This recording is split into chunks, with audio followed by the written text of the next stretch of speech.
because we're hiring and we're growing. So.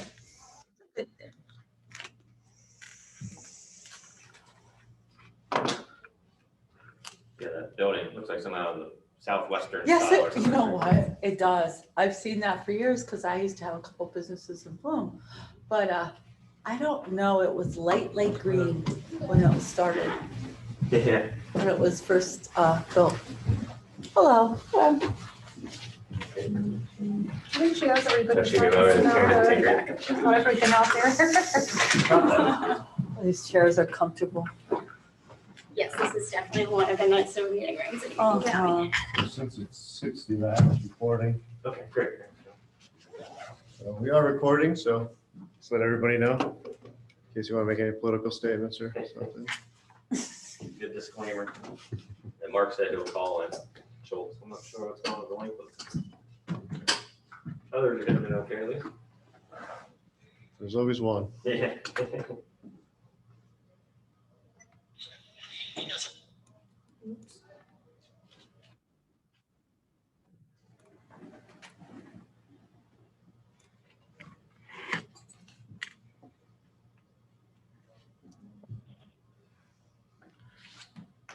Hello, we just had an 814-762-5831 join us.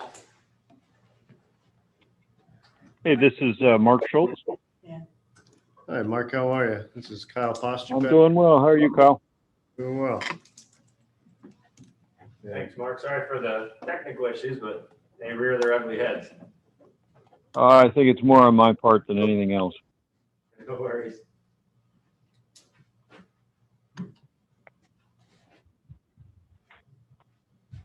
There's Christy Heitzelman joining us.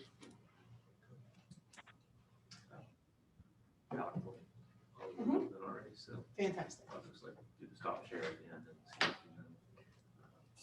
load it up as whenever you like.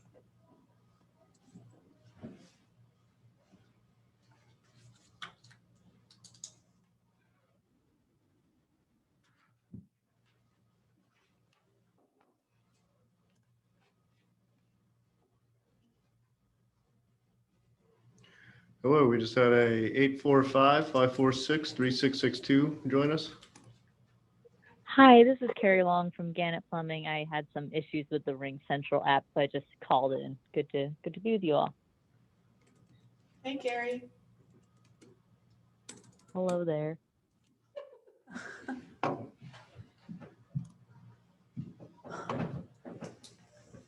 Is anybody else, Catherine, by chance in the hallway? Just Sean, but I don't think he's coming. Got Sean go off. Yeah. He's just ending his day. We'll give just 2 more minutes for anybody online. 6:05 we'll get started. Since I'm sure everybody's hoping to enjoy this nice weather, the change of events.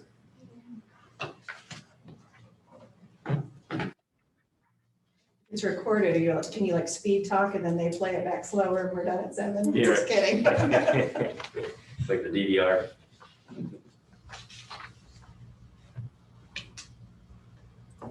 I always start to misspeak when I speak too quickly and then it goes down from there. Split it.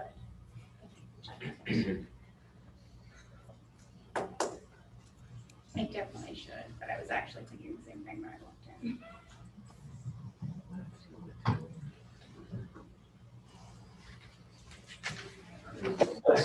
Quick clap, okay? Right.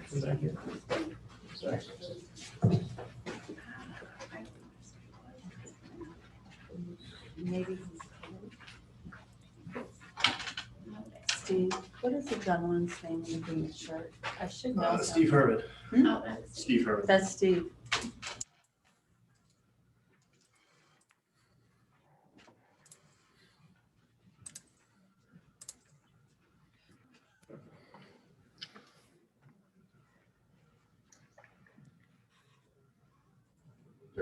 That's Karen. There's a microphone here. Oh, great. Yeah, that's what it says. Keep that one upturned. Yeah, you can keep it up. Avoid the conflict. Yeah. What is the gentleman's name in the green shirt? Oh, that's Kyle Austin. Kyle. Recording. Kyle. Want to share Okay. screen? Yeah. Sure. It's hard for me to remember. No worries. And that's Steve. Okay.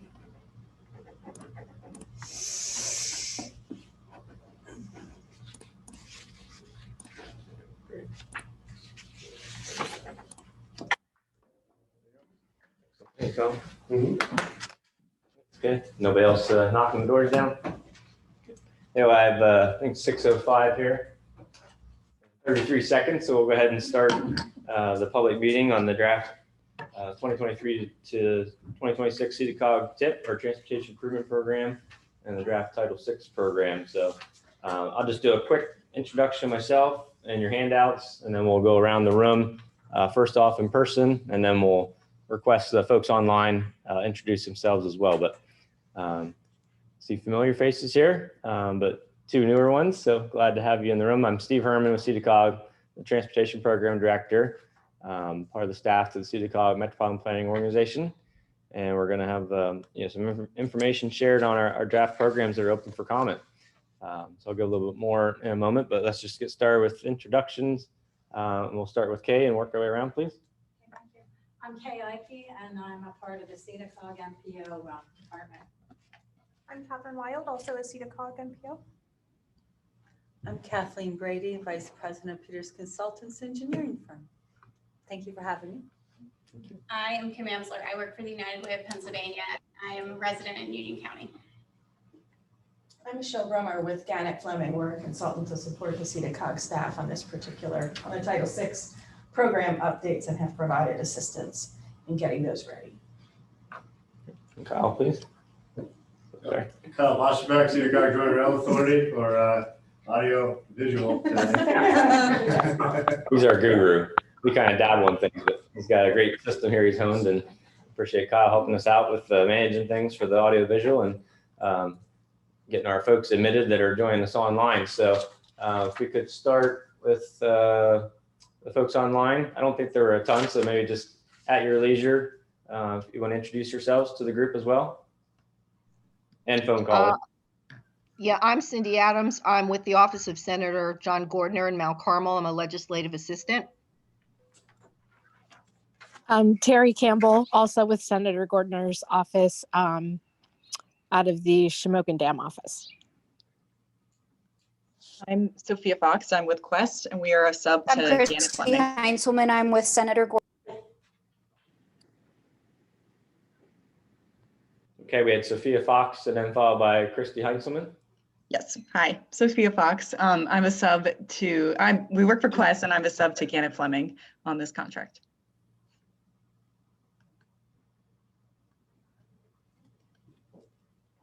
Okay, thank you.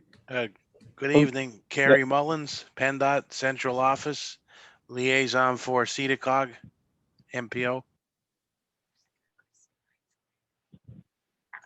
Hi, this is Mark Schultz, Transportation Planning Manager out of Engineering District 2O in Clearfield. Hi, this is Carrie Long with Gannett Fleming, and I did get my computer working, so delighted to see the slides. Thanks. Excellent. Hi, this is Chris Messner. I'm with Greenman Peterson out of Mechanicsburg, Pennsylvania. Okay, thank you. Could you spell that, please, Chris? Sure. Messner, M-E-S-S-N-E-R. Great, thank you.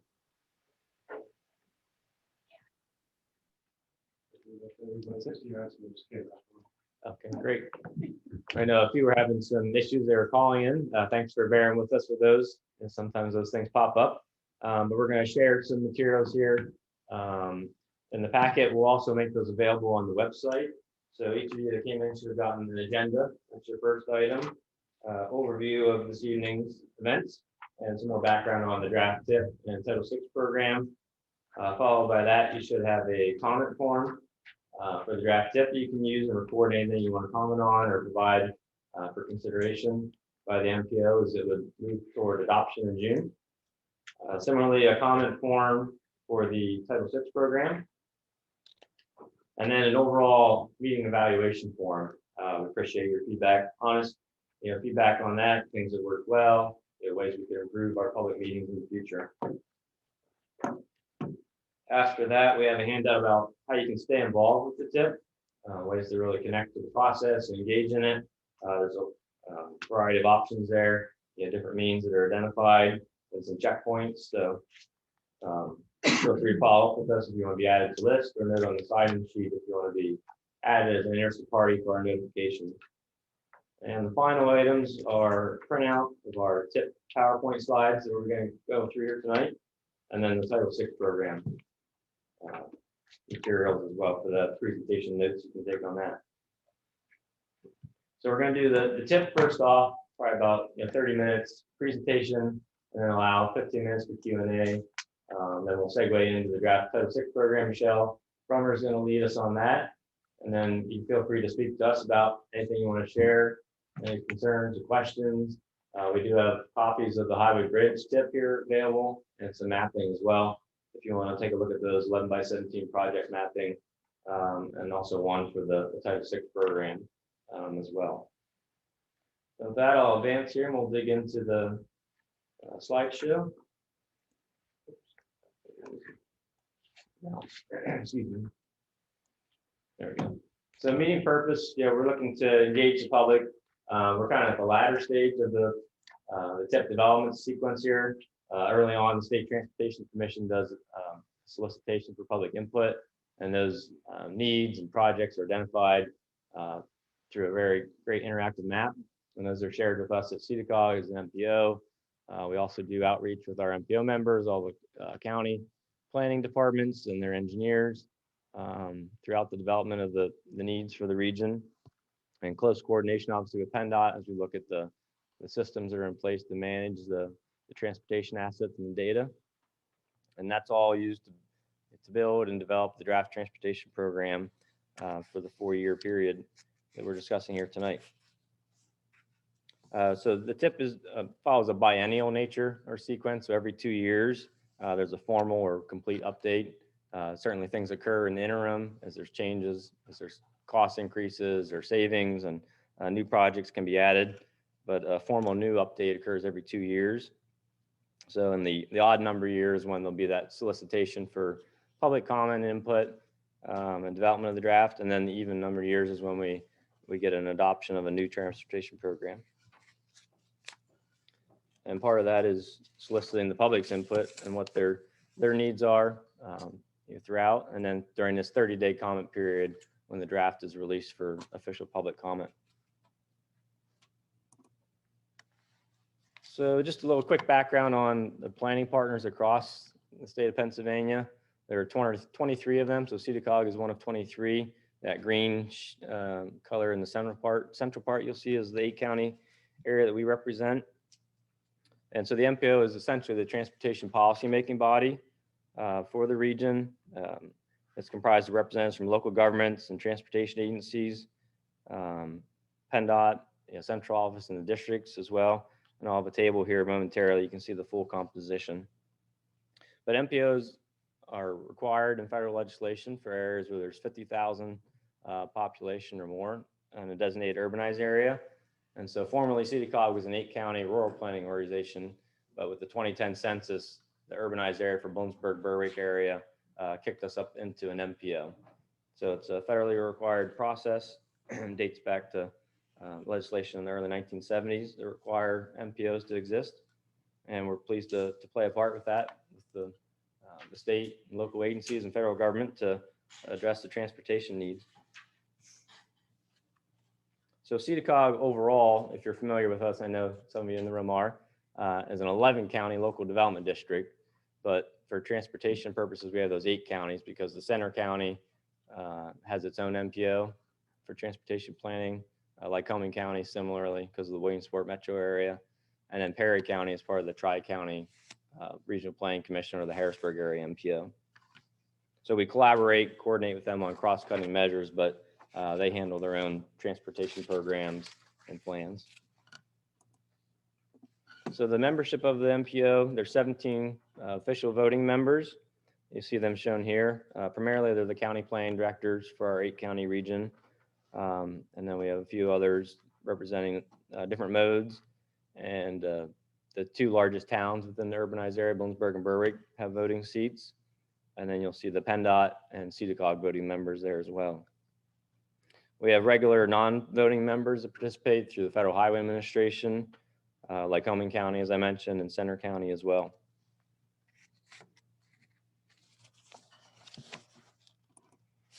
A little overview about our region before we kick into more details on the tip.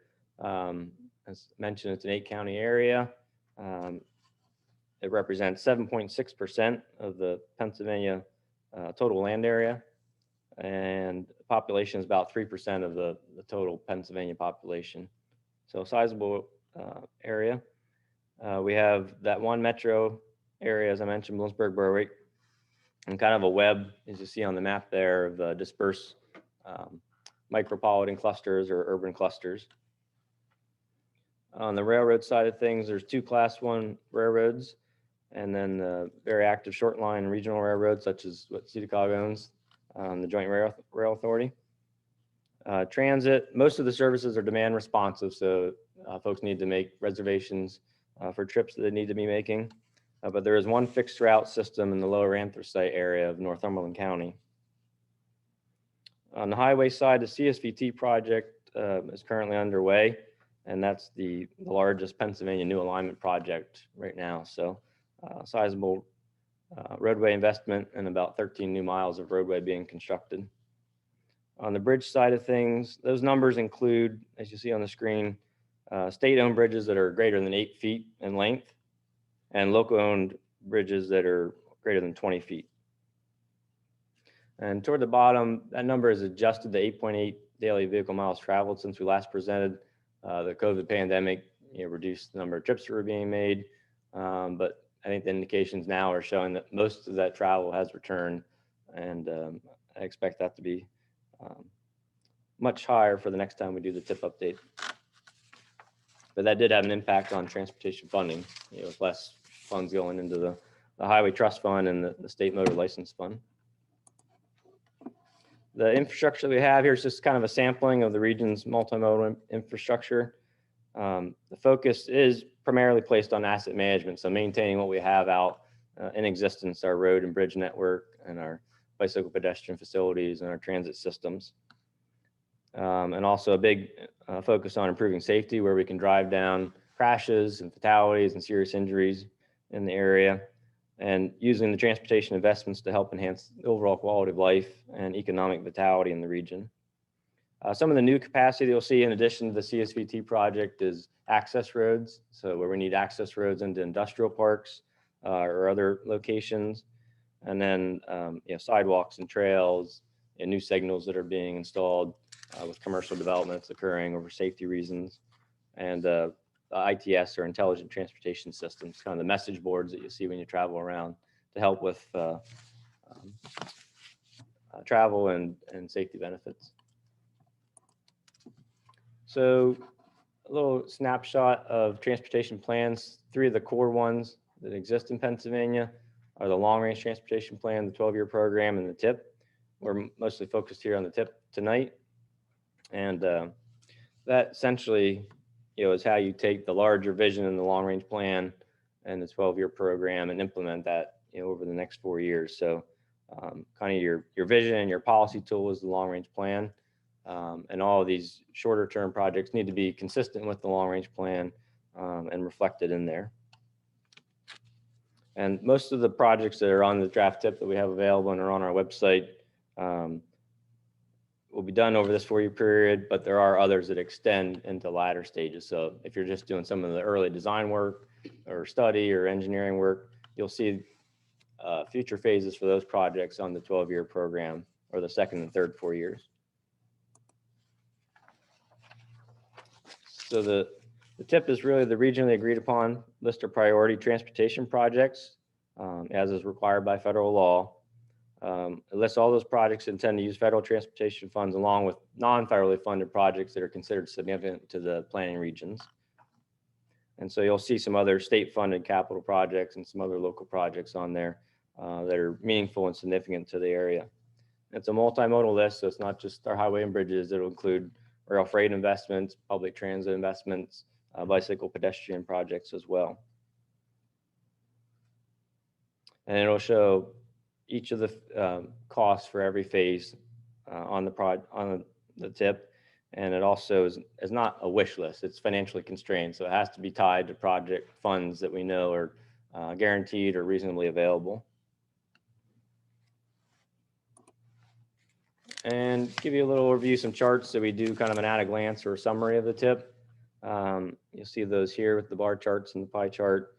But there are 270 different projects listed on the tip for the next 4 years. 94 of those are new projects that have been added.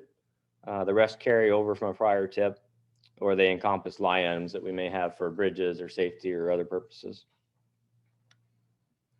There are 138 bridge projects, 117 paving projects, 14 safety projects. And about 32% of the tip is tied to the CSVT project activities, or about $150 million. So you see the magnitude of that, and you'll see a little bit later on the impact of that when we show the Snyder County funding. So where does the funding come from? Primarily it's federal and state sources, and you'll see the breakout there. 59% of the funding on the tip is coming from federal sources, and 41% local, or 41% state. That's a departure. Our recent trend line has been majority have been state funding since Act 89 of 2013 was passed. But now with the new bipartisan infrastructure law that was passed in late November and signed by the president, we have a ramping up and an increase in the federal funding tied to those investments. And as I alluded to earlier, most of the federal funding comes from the Federal Highway Trust Fund and the transportation legislation, authorization legislation. That's allocated largely by formula to the different regions across Pennsylvania. And so some of the factors there are population, vehicle miles traveled within the region, lane miles, and then as you look kind of at the assets, the poor International Roughness Index or pavement quality, poor bridge deck area, overall bridge deck area, crashes, and then some asset management factors that PennDOT has developed recently. And in addition to the federal funds, there's a variety of state matching funds available, and then local financing, which you'll primarily see on the local bridges that are on the tip, or if there's some discretionary type programs that there's local match for as well. Now, the funding allocations across the region, this does show the sheer magnitude of the CSVT. You'll see that Snyder County, where the southern section will be constructed from Shamokin and Selinsgrove area up to Winfield, and then the interconnection to State Route 61. So the $166 million there is really inflated or exaggerated by the CSVT project for Snyder County. But every county within the 8-county MPO region has seen an uptick since our last tip in 2021. And a lot of these funds are allocated based on the assets within each county and what the needs are that exist. So now where do the projects come from? As I mentioned, it's a collaborative process. We as staff for the MPO are certainly involved. Each of the counties that are part of the MPO, local governments that are submitting project needs and ideas, businesses and residents, as they share public input, or maybe there's some things tied to industrial development or economic development, and they need to be focusing on some of the transportation needs that exist for their properties. And the transit providers, there's a separate listing on our website as well of the transit projects that are going to be occurring, and that's based on their vehicle needs and other equipment that they maintain. And there should be a fly-in here. This is for a graphic that came out of the PennDOT Connects process I'll talk about momentarily. But it is, as I mentioned, a collaborative process, and kind of that nexus in the middle there, you'll see the tip development is influenced by comprehensive planning that occurs at a local level, whether they be county or municipality, and by other transportation plans or studies that have been done. And those help to shape the projects on there, or maybe get new aspects integrated into an already existing tip project. So PennDOT Connects, PennDOT really put a renewed emphasis on planning and collaboration under the PennDOT Connects initiative that was started in 2016 under former PennDOT Secretary Leslie Richards.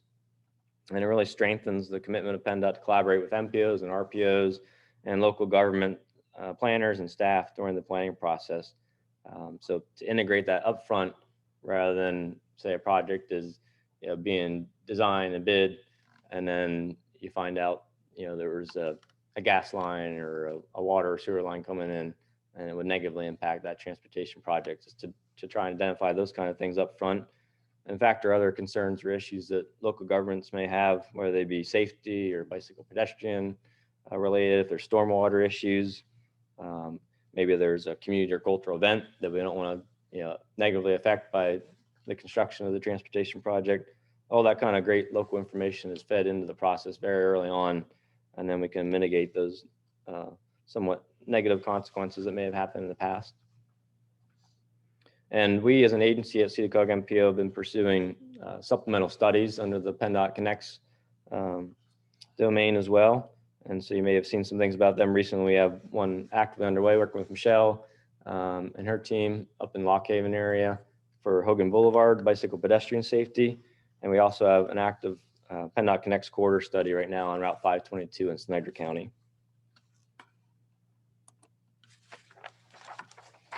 So the types of projects included on the tip, the two upper ones there are really the vast majority in terms of the number of projects, our bridge rehabs, replacements, preservation, and then the roadway maintenance and reconstruction. And then we see a variety of the others, there as well, but they don't have the total number of projects or the value that equal those top two. The projects do take time to complete, and so it's difficult to get new projects added just because of the competitive nature and the time it takes to get through the design process and all the permitting and then the bidding and construction. So there can be some long lead times, unfortunately, with adding projects to the tip, but it is a fluid document. So even after it's adopted here in June, there's going to be just regular adjustments and amendments to the tip and new projects that can be added.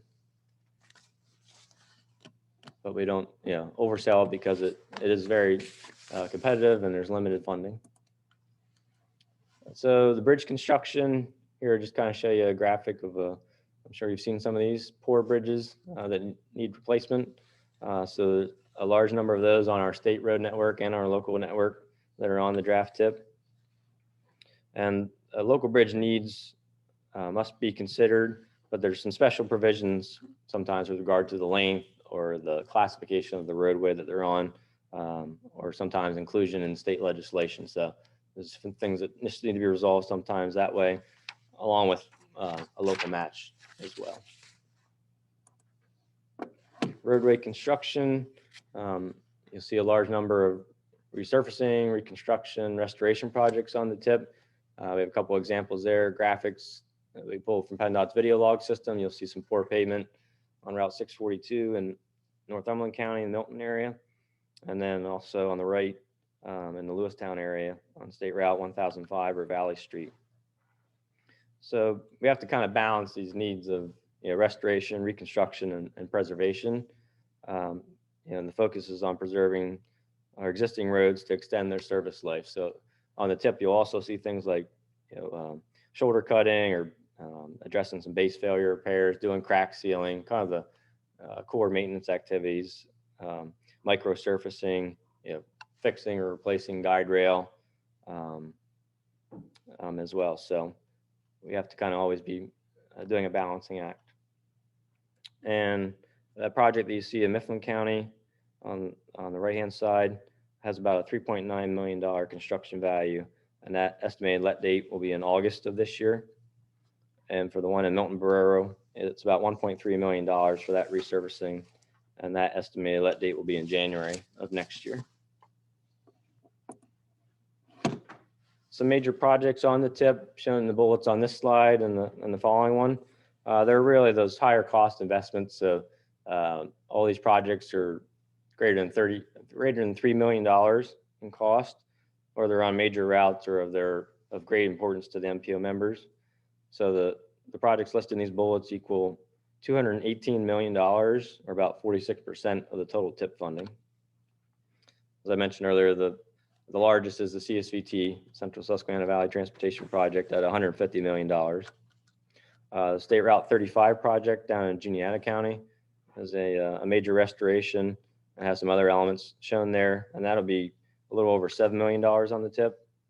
And the State Route 22-322 in Lewistown, Narrows area has a value of over $11 million. So sizable, single projects being done in addition to the CSVT. A couple other major projects in the region. I'll just highlight the State Route 54 safety project in Montour County. That's been the design process for a little while and should be going out to bid within the next year. And that's about $17 million to address a lot of issues with severe crashes and fatalities in that corridor. And then I'll just highlight the State Route 11 resurfacing in Snyder County. That's almost a $9 million project on the tip as well.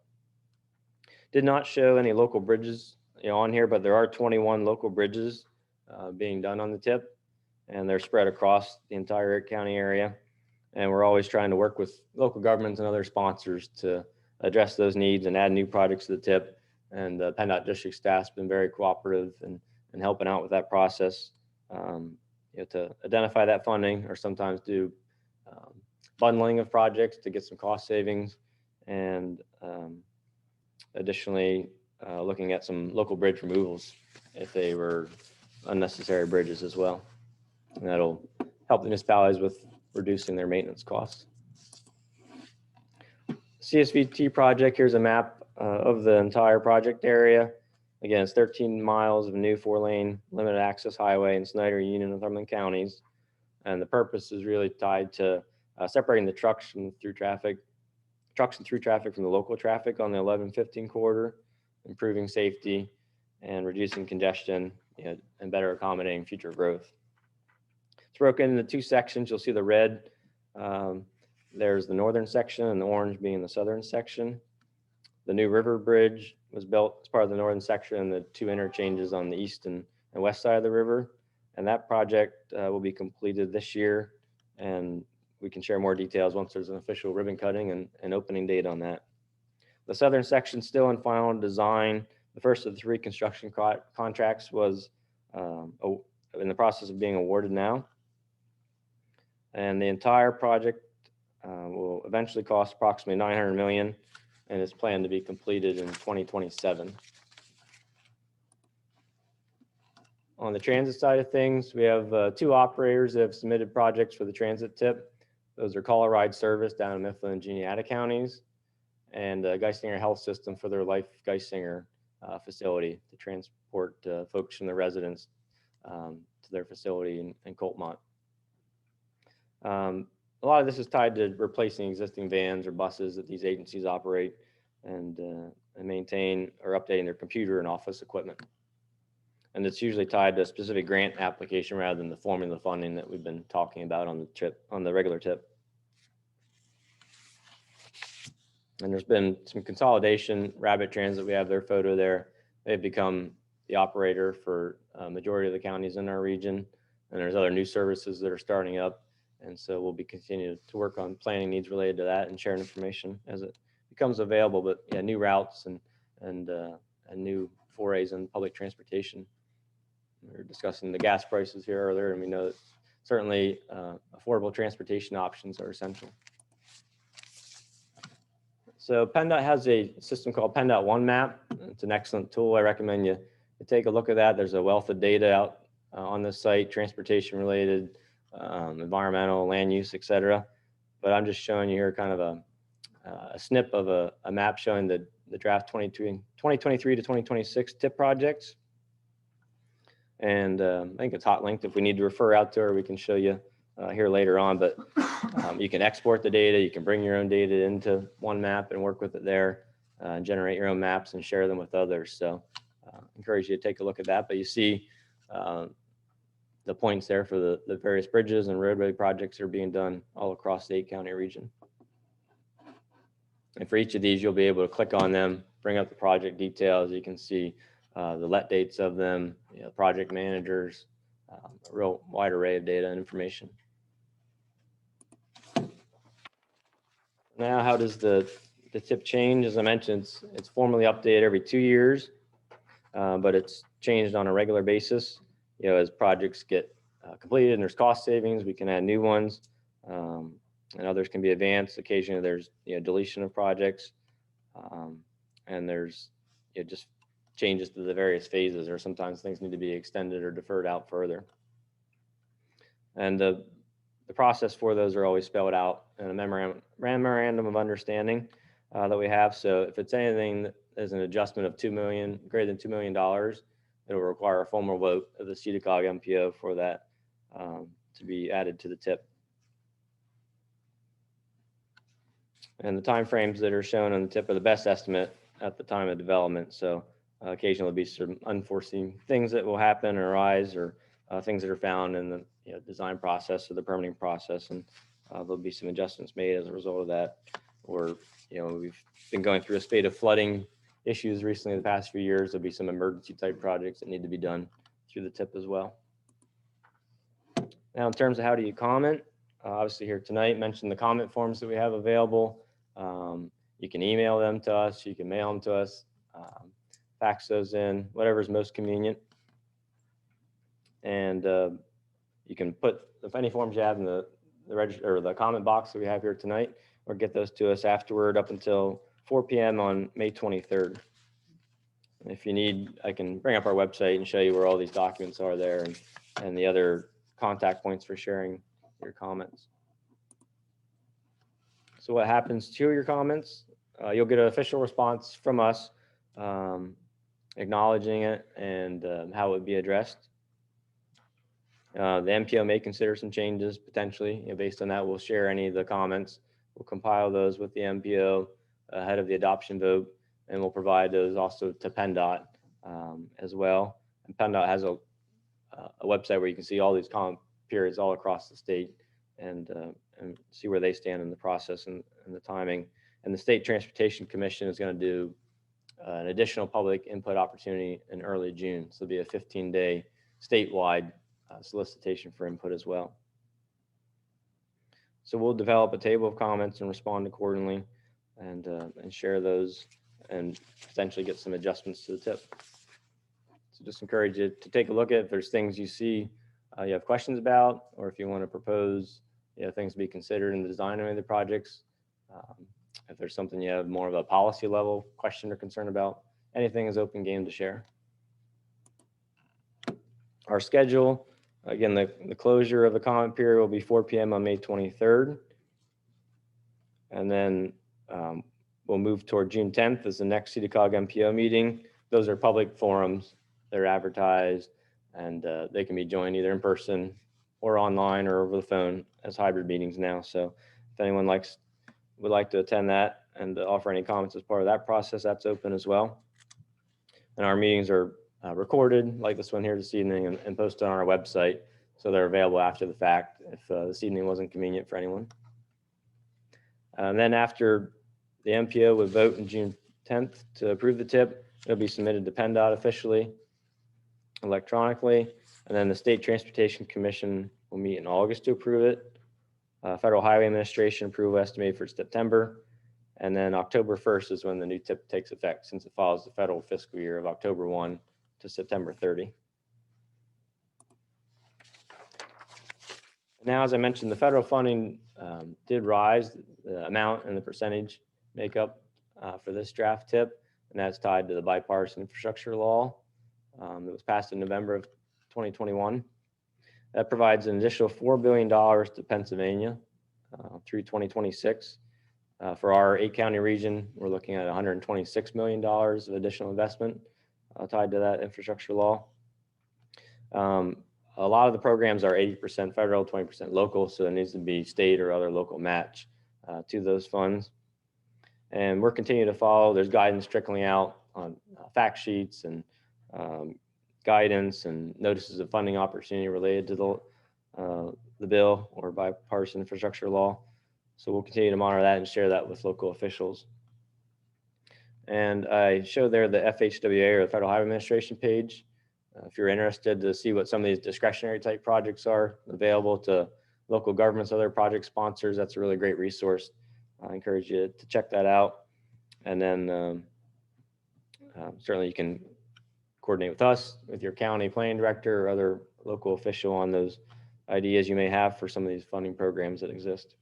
But we're seeing really a renewed focus on safety projects because of this bill, multimodal projects, things related to sustainability, resiliency, and vulnerable road users. So some of the planning that's been done recently on bicycle pedestrian and other vulnerable user types, road user types, there's additional investments available for those needs. And I will close there. I didn't double check my time, but we have allowance for anybody in the room. Any questions you would like to ask about the tip, the information presented, or how to comment, or anything whatsoever? And then anyone on the online forum.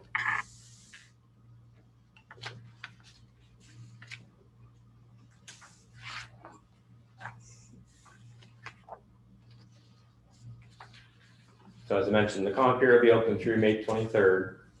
We'll get the PowerPoint from this evening up on the website and some other public meeting materials there. And then any comments that do come in, as I mentioned, we'll compile those, acknowledge and respond to those accordingly. So I appreciate you. Feel free to speak to us afterward if there are any questions, but I appreciate your time this evening, and hopefully this was convenient. I know last time it was summer of 2020. And we were kind of early into this technology, and Michelle's going to touch on some of that stuff, but I think we had about 12 people participate back then virtually, because it was a strictly virtual meeting. But I think this kind of hybrid gave you a chance to be here in person, and then for the folks joining us online, hopefully this was highly convenient for you. For the most part, except for a couple of those issues with joining, and I'm glad you were able to overcome them. So if there aren't any questions, we can continue along with Michelle to speak to us about the Title VI program and that opportunity for comment and input.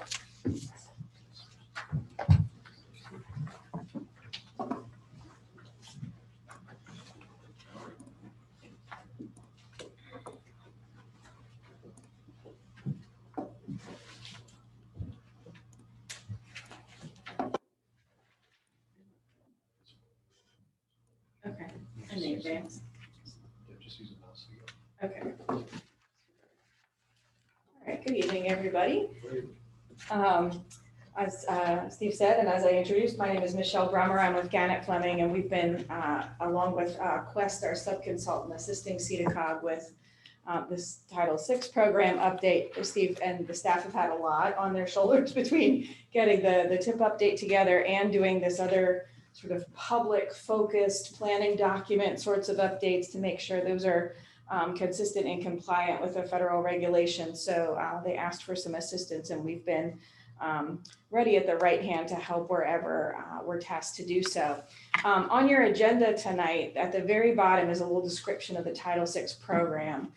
So Title VI refers to Title VI of the Civil Rights Act, and the Title VI program describes how SEDA COG complies with that and conducts its public participation activities in a non-discriminatory fashion. This I find interesting and slightly complicated, if I can say that. The Title VI being that demonstration of what we do is fair. And then the public participation plan, which I'm going to talk a whole bunch about, is really sort of how SEDA COG does its outreach, how it notifies folks, how it plans for meetings like this one so that people can have an opportunity to comment on a particular plan or a program like the tip that Steve just spoke about, the long-range transportation plan, or a local study that might be conducted. So Title VI, we're doing things that are fair and non-discriminatory, public participation. We're going to communicate in these kinds of ways. And then the limited English proficiency plan says, we know there's people who don't speak English as their primary and first language. So we need to think ahead, not on our feet at a meeting about how to translate at the last minute. Although Google has been a real help in that area. What can we do to anticipate those kinds of needs and be prepared with translation services in advance and make them available to folks who may not speak English as their primary language. So the Title VI program has these different components, and I'll talk a little bit more about that in this presentation. Really, more of the background that I wanted to start with is why public participation is even important. as Steve has talked about, the federal and state transportation dollars that are programmed through that TIP process, those dollars are taxpayer dollars, and the need for accountability that those dollars are spent fairly and spent in the places that are needed is really the point of public participation from a federal compliance kind of angle, and emphasizing that sort of non-discriminatory manner. These bulleted items here on the screen list those sort of major products that come out of the transportation planning process. And Steve mentioned 3 of these earlier: the long-range transportation plan, that visionary, we'd like our system to be different as we're moving forward, as technology's moving forward, as our transportation needs are changing. So the LRTP for short, the TIP, which he spoke a lot about, the Coordinated Public Transit and Human Services Transportation Plan. That's that stuff about on-demand, on-call kind of transportation services for seniors, for folks with disabilities, and in other cases who just need a ride in a particular kind of case. So that's focused on transit from an on-demand sort of perspective. And then the last bullet here wasn't part of Steve's list either, was the Unified Planning Work Program. What's the staff gonna do to get projects identified? How are they gonna figure out what the needs are? So, and how's their time going to be used? Because that too uses state and federal dollars to figure that stuff out. So all 4 of those documents are part of the planning process. We call them the products that come out. We keep doing the same activities and these things keep getting updated. And as that planning process plays out, each of those documents needs to be reviewed, have an opportunity for the public to either give early input, actually not either, and give review on the drafts like we're doing tonight for the TIP update. So in order to figure out how we're going to conduct those public activities, we have the public participation plan, and like I said, the limited English proficiency plan. Oh, and by the way, that's that Lock Haven project that Steve mentioned earlier, Hogan Boulevard between the borough of Flemington and the borough of Mill Hall. That's our staff there talking with 2 fellows who came to our pop-up meeting in the Walmart parking lot last Tuesday, trying to be visible in terms of folks being able to see that there are folks kind of trying to figure out, trying to problem solve along this corridor, how to provide bike ped connections. And that's one of the local PennDOT Connect studies that's going on right now. This was a public meeting from last month in that same area in the Mill Hall Fire Company building. So while the planning process, to get back to my background here, while the planning process says you'll need to do public involvement, you'll need to ask for the public's input and their review. In order to do that, the staff has to know, well, who are we talking about? Who are we trying to serve? So we have to understand the population generally in terms of its distribution, how it's changing. Some areas are growing, some areas are steady, some may be declining in numbers. Some are growing in terms of employers and employment by varying by different industries. What are the commuting patterns of the general population overall? That's all the kind of stuff that goes into both the long-range transportation plan, but also characterizing who the public is and how they, what their understanding of the transportation system might be. Beyond that general understanding, there's a recognition that not everybody has participated in transportation planning before. We call them traditionally underrepresented or maybe underserved. And we may need to go an extra mile to make sure we get their input, because all of the perspectives are really important in order to get to a transportation that serves everyone well and supports their health, safety, and their economic prosperity. So there are some specific populations that we look at under this particular category. And this helps us too with the compliance with non-discrimination. So some special populations that are identified: minority populations, low-income persons, those limited English proficiency individuals, sort of not native speakers, folks with disabilities, folks who by choice or by economic limitation, maybe a zero-car household, may have a different kind of transportation need, and that needs to be understood in the context of the MPO's transportation planning. And then senior citizens are another category, and I'll show you a few maps of that here shortly. So to be fair, figuring out how to share information and ask these different kinds of groups for input takes a little bit of who are they, where are they, and how are we going to communicate with them? These are the kinds of things that are addressed in the public participation plan and for those non-English speakers in the LEP plan. The public participation plan, it will now be updated every 3 years because the dynamics of population change very often. We see that in census data, and that's what SEDA COG uses to track demographics and socioeconomics for the population. But our communication methods are also changing too. Steve mentioned that the draft tip from 2 years ago was one of the early entrees into a fully virtual meeting. So those communication methods are changing pretty regularly too as the technology adapts and more platforms are available and folks are trying to figure out what's most reliable and things like that. So to give you a couple of examples of how these, how we look at special populations, we create maps to look at particular aspects of our population. So this one here happens to show Hispanic and Latino, the percent of the total population that claims a Hispanic or Latino ethnicity. And this data was from 2007 to 2011. And I identified drew a couple of blue circles to help you kind of compare some different areas. Our updated map shows more colors. There's more ethnicity sort of growing. The region's population is becoming more diverse. I'll go back just to let you peek at that. This is 07 to 11. And about 8 years later, we see a lot more color on the map. And the more color means there's more diversity in each of those areas.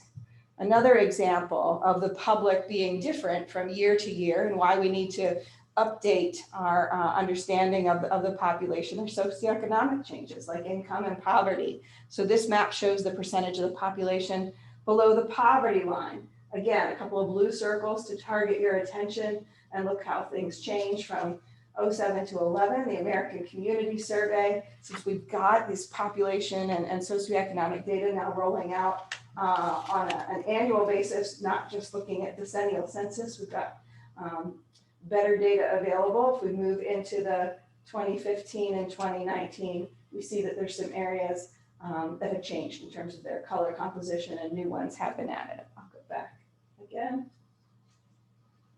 Oh, sorry, I went forward. Here, population below poverty. So in the circles, you generally see sort of yellow, that just over the regional threshold, which is the bar in the legend that says, on average, this is the SEDA COG region.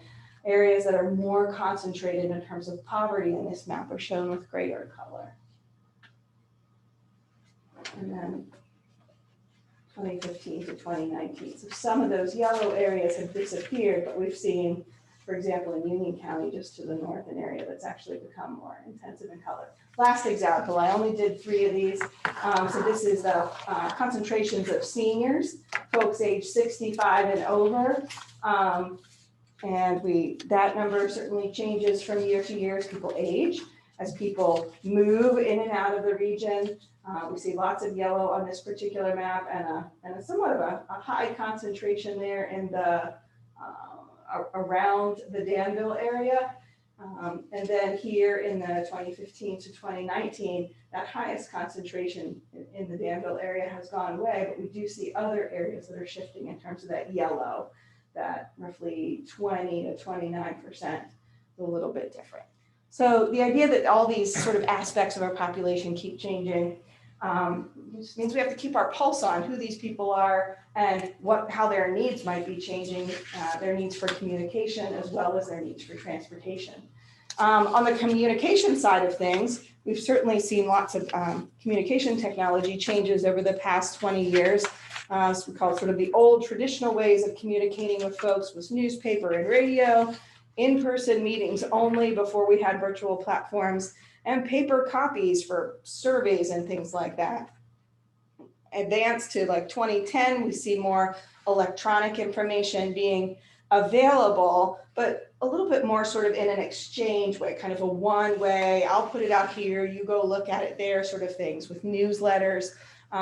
Still a heavy emphasis on in-person meetings, although surveys were kind of moving online. Those were certainly in strong use in 2010, and websites were a place where we could put information.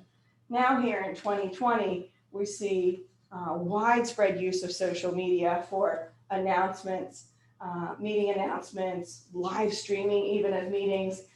We have this virtual meeting platforms that allow us to talk real time, even though people may be sitting in different places across the state and around the country and around the world, and digital translation services that can help us out in reaching our non-English speakers. So those factors are changing too. So between people changing and technology changing, it's a good idea to update the public participation plan from time to time. I think the goals of the plan have remained relatively steady for the past several years. So these are the 6 goals that are listed in the plan.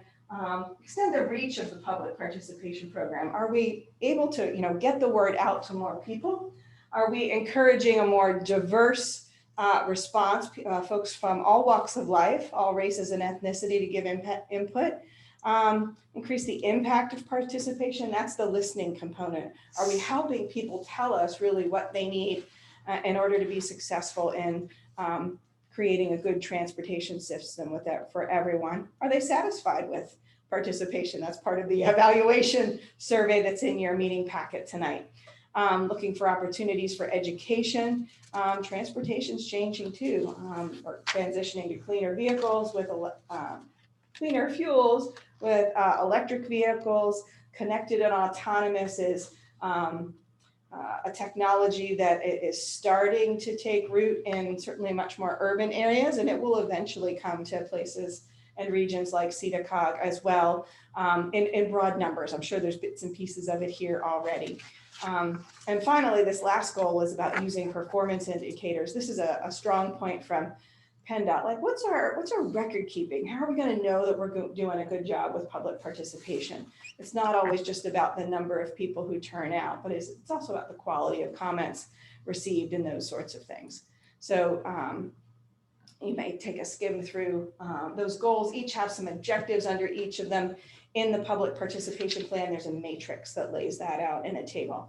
Too big to show on a screen like this, but it's available in that draft report. This is a list of the strategies that the MPO staff use on a regular basis to communicate with the public, everybody who's a citizen in the SEDA COG region, but also even those who may be traveling through at some points have an opportunity to see some of this information, but generally focused on citizens. So traditional communication, mail, phone, fax, email, that's one-to-one sorts of comments. Public meetings like this, particularly when they're recorded, allow us to do sort of one-to-many kinds of education and presentations. There are public notices and press releases that go out to let folks know about opportunities like this, or directing them to the SEDA COG website to get more information or review a document and so forth. I don't want to read this whole screen, but those are the nature of the kinds of strategies. This is actually a 2-screen kind of deal. But this here on the second slide here, we start to talk about social media, which has really grown in SEDA COG's kind of toolkit of communications over the past several years, looking at partnering with different organizations to reach into their membership or their employee network or their customer base to help elicit transportation needs and comments and those sorts of things. So this is a summary list. This is in your packet of the kinds of strategies or methods SEDA COG uses regularly. I wanted to touch on some of the updates to the public participation plan. It's a big document, particularly when you put it together with the Title VI program stuff in front and the limited English proficiency in the back. We thought it would be helpful to share some of the highlights of the changes that may be of interest in as much as the sort of general characterization of what's in the entire document. So I touched on those demographic, socioeconomic data and maps. That happens with each update to ensure that we have a good understanding of where people are and where those special populations are and how they might need to be reached through maybe some targeted communications. There's an interested parties distribution list. So if somebody wants to get more information about transportation planning in the SEDA COG region, Steve's got a database, or Catherine, I'm not sure who maintains it. Somebody's got that list, and you can, I believe, sign up in your evaluation form tonight to be added to that. And then the public meeting comment form was updated to, again, address that sort of limited English proficiency and see if there are things that, looking for suggestions on how that could be done better. So those were updates. Those things were in there in the past and have now been updated a bit to reflect some additional changes in compliance. Things that have been added, there's about 10 here. So these go over a couple of slides. The first one is a compliance statement. It's there, it needs to be there. But I think the other items are of greater interest. So there's this page called language taglines right in the front of the public participation plan. So in 6 different languages, it says, if you speak another language and you need assistance, it's available. Here's how you call and get that. It's a free service. So it says at first in English and then in Spanish, Chinese, Vietnamese, Korean, and German. And those languages are tied to the ethnicities of folks that we can see through the census data, have some significant presence in terms of population in this particular region. It wasn't just a pick it out of the air as to which languages to select. But if there are others that you're aware of that somebody, there's this community over here that's relatively isolated, they don't get good contact, share that information with us so we can determine if that should be added to that language tagline page and figure out how to make that translation service available for them. Item number 3 is, it says further emphasis that the MPO will make reasonable accommodations for those limited English speakers. It's just greater emphasis on equity. We've seen that in the past couple of years in society, making sure that everybody's voice has an opportunity to be heard, either in their native tongue or in translated for us. So the idea that accommodations can be made, it has to be scaled in terms of effort a little bit. SEDA COG is the transportation component is a relatively small agency, but will do what it can to hear all folks and provide services of that nature. The MPO committee meetings can be attended in person or virtually for the public who wants to sit in on those and see what's being discussed and how the decisions are made in terms of whether it be sort of interim tip updates or long-range plan preparation, consideration for what studies might get selected for the next round of PennDOT Connects funding, what should be applied for, and those sorts of things. Item number 5 here on the right-hand side, there was more details and descriptions provided for some of these strategies, techniques, methods that SEDA COG uses to communicate and make information available online within its own website, but also using other tools online, like the YouTube channel for posting recording meetings, SurveyMonkey for surveys that go out in association with plan updates. ArcGIS, which is a mapping software that lets SEDA COG share out maps and not only maps and static pictures, but also allow you to interact with some of that data, kind of like the PennDOT One map, but also in a more kind of localized data. And what's the local story? What's it mean for us that these data points are shown on a map or these areas have been identified?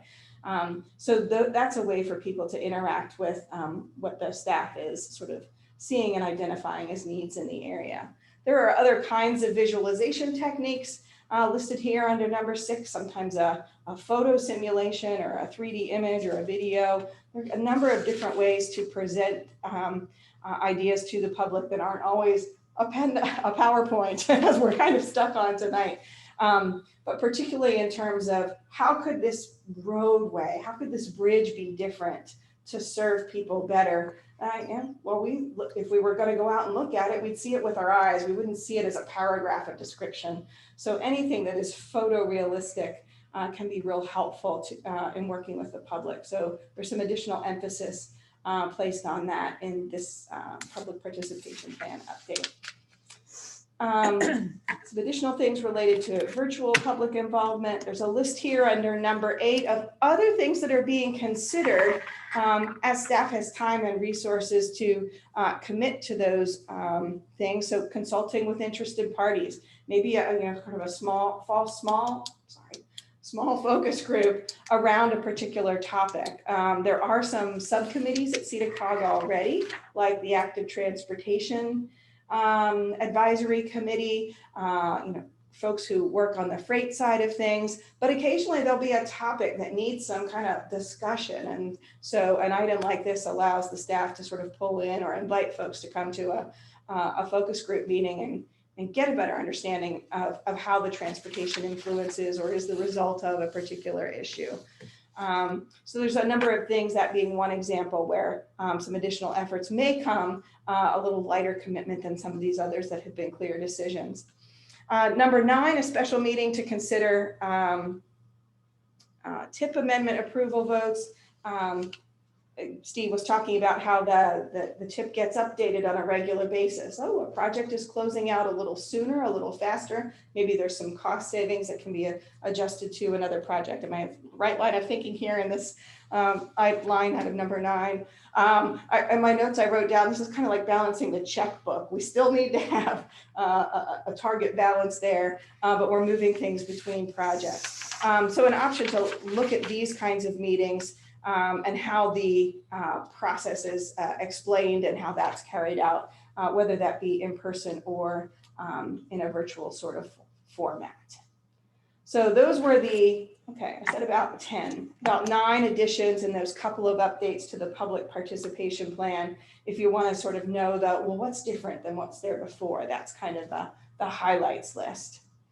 We have the same for the limited English proficiency plan, but it is just one slide. Again, those demographic and socioeconomic data and maps are updated. Certain kinds of forms have been updated to be compliant with federal requirements. Those sometimes change a little bit from one cycle to the next, and they need to be consistent with what is, I'm gonna let her in. Sure. Those forms need to be updated from time to time, and those too are provided in Spanish, the predominant non-English speaker language in the region. They aren't provided in all of the languages, but Spanish being the most predominant one. In terms of language assistance here under number 3, SEDA COG has a service that gives folks access to a phone-based interpretation services. And this is a little different than the way it was handled before. So that has been updated in terms of the description of how that works, how those procedures are handled, how folks contact SEDA COG, and arrangements for those services are made. Let me see if I can move this. There we go. There's a form in the back in the appendix having to do also with translation and interpretation, and then community and agency contact. Folks who, goodness, did we somehow lose all our sharing there? Okay, so a list of who SEDA COG works with to help reach out to those non-English speakers, also an appendix item that gets updated as good information comes in, and I think we've worked to expand that in this particular update. So a couple of additions on the right-hand side here, I think relatively minor. Again, those language taglines saying if you need assistance, if you need something translated, you can contact this telephone number in those 6 languages. References to translation and so forth have been added. And this addition about I think this should say the LEP, it looks like I didn't update this, the public participation plan and the LEP will be reviewed and updated every 3 years. Like I think I've made the case that the population changes and communication methods change and so forth. So I think we're just about at the end here. And this is kind of where I started, but since the title of this was the Title VI program update, I sort of dove into that right at the very beginning. The Title VI component is the compliance. We're doing things, we're not discriminating against people, and we have these documents to prove it. We provide notice to the public that this is the way we operate. And if there is a complaint, we've got a procedure for that. You can let us know. We can work to fix it. So complaint procedures, complaint forms. The Title VI program says, have you violated things in the past? And I don't believe SEDA COG has, but that's sort of what's your record of compliance and how has that been handled. The public participation plan is part of this Title VI program, or probably the longest document within it, the language assistance or LEP plan, a little bit shorter, but having some of that same information, and we just went over those sorts of things. There's a couple of other items. This is like this big checklist and you attach all these reports, but it helps to demonstrate that compliance with non-discrimination mandates. So in addition to staff and board members, are there folks who are committee members or council folks as part of the agency? Do they represent the demographics of the region? So the program says, tell us about their background, tell us and demonstrate that they're representing your community.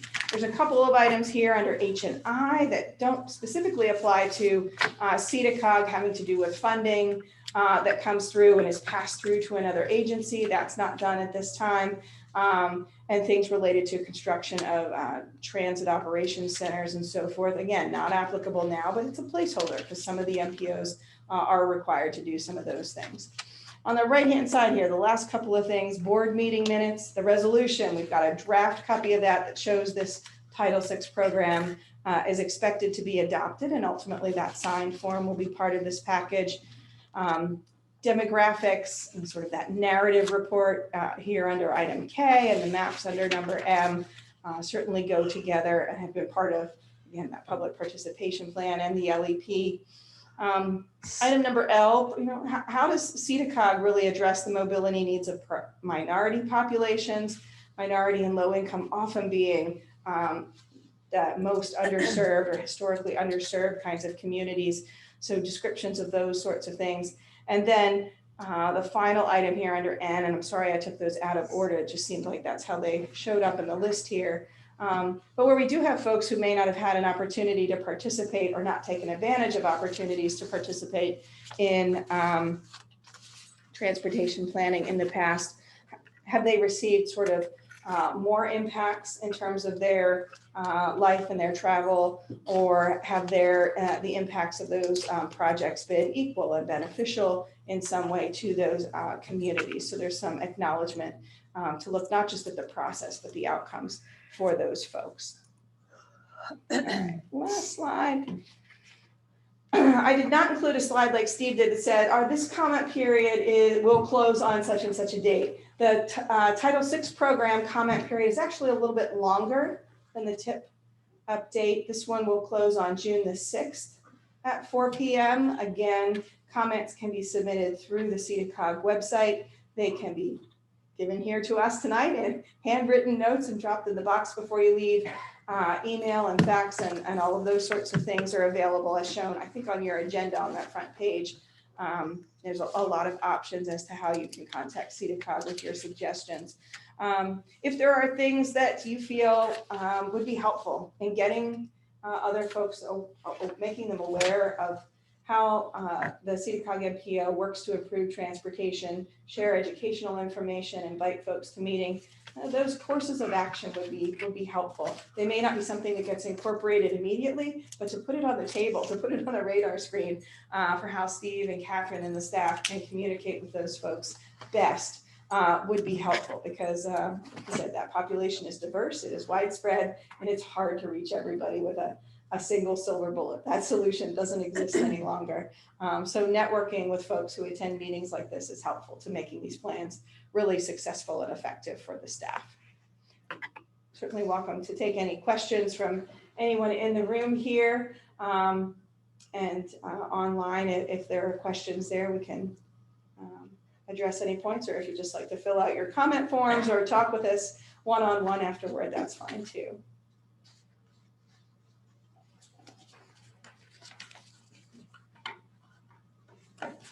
So we had at least 10 participants still online when you're floating bars there. So I think they're all there, just to rejoin. Okay. But any questions from anyone joining us virtually?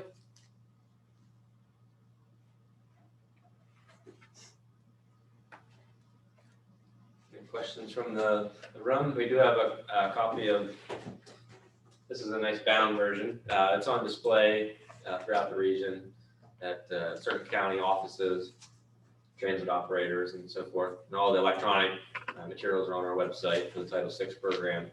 But yeah, if you wanted to look at a hard copy, we have that here today.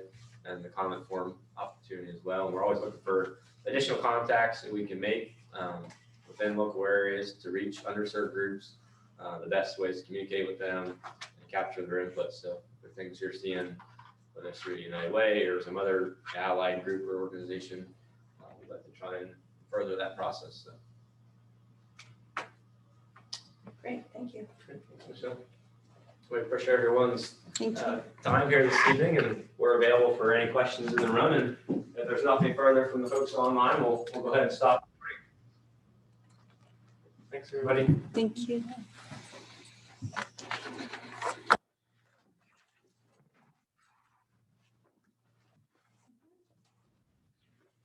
Have a good night. Enjoy the weather while we have it. It was. I thought so. Yes.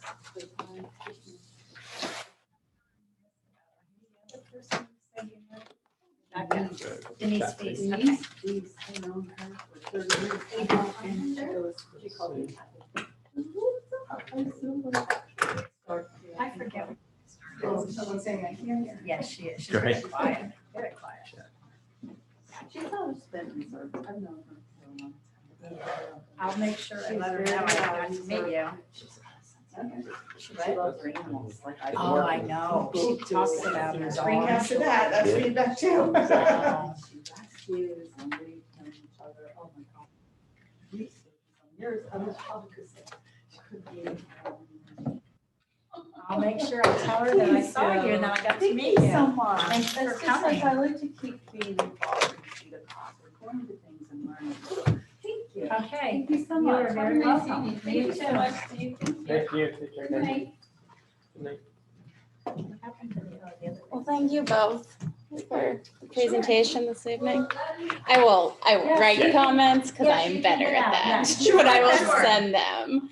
I think I'm gonna have a lot more comments, not that you didn't do a great job, you have it set up correctly, on the public participation piece, only because when you were talking about the low-income individuals, I mean, the work that we No. do, Yeah, right, if you wanna is so let 'em focused know on that we're individuals finished, that are you can experiencing pick up. poverty, and then looking at the ALICE population, which are, you know, the working families that are trying to make ends meet, and transportation can be such a huge barrier to them in general. And then when you talk about gas prices, like we were earlier, it's creating a bigger impact on them locally. So